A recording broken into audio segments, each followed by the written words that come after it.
to Intermediate Level English Language Arts. Hi guys, welcome to English Language Arts Grade 6. Our topic for today would be using conditional sentences. Okay, so just a quick reminder guys, this is going to be quite complicated, so please you really have to pay attention, right? So anyways, conditional sentences are sentences that present a condition before the action is done.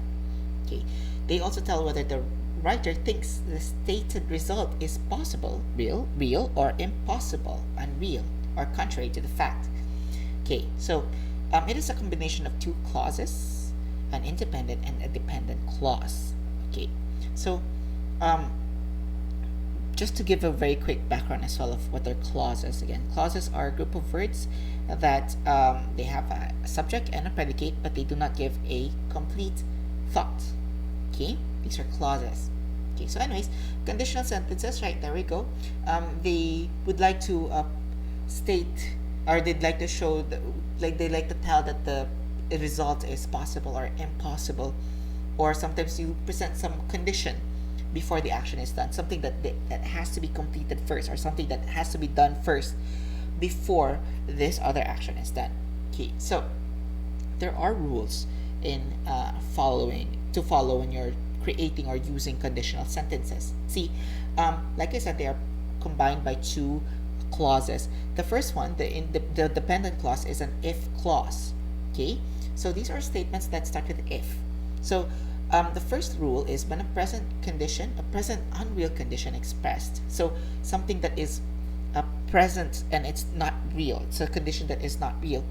The simple past form, ed, of the verb is used in the if clause, and then would or could followed by the base form of the verb is used in the independent clause.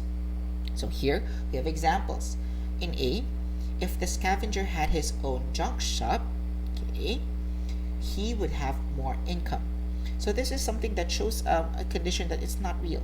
Something that if only the scavenger had his own junk shop, right? If only he did. So he does not have, it's not real. He does not have his own junk shop. So you're presenting an unreal condition in the present. So if the scavenger had his own junk shop, what would happen? He would have more income.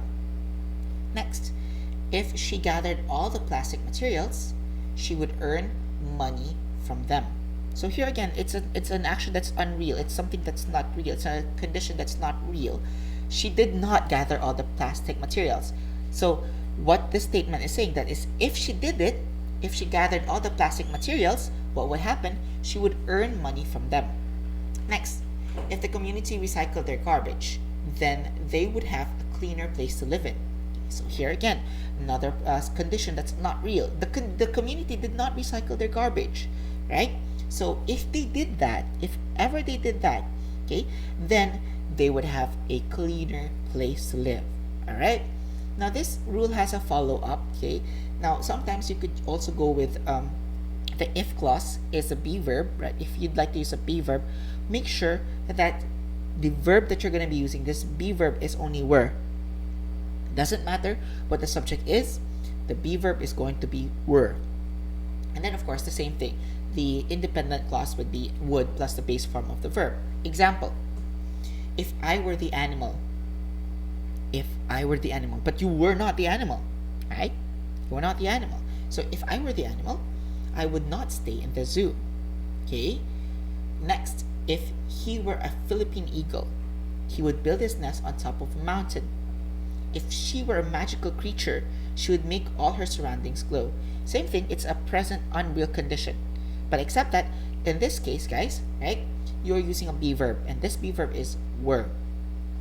Next, second rule, when a future possible condition is expressed, will and the base form of the verb is used in the independent clause. So here we go. If clause to if clause, it's going to have a simple present tense, okay, the S form, and the independent clause will be will plus the verb in base form. So example, okay, it's a future possible condition, so something that could happen in the future. If I get out of this place, you haven't gotten out of the place yet. So if you get out of the place, I will return to my hometown.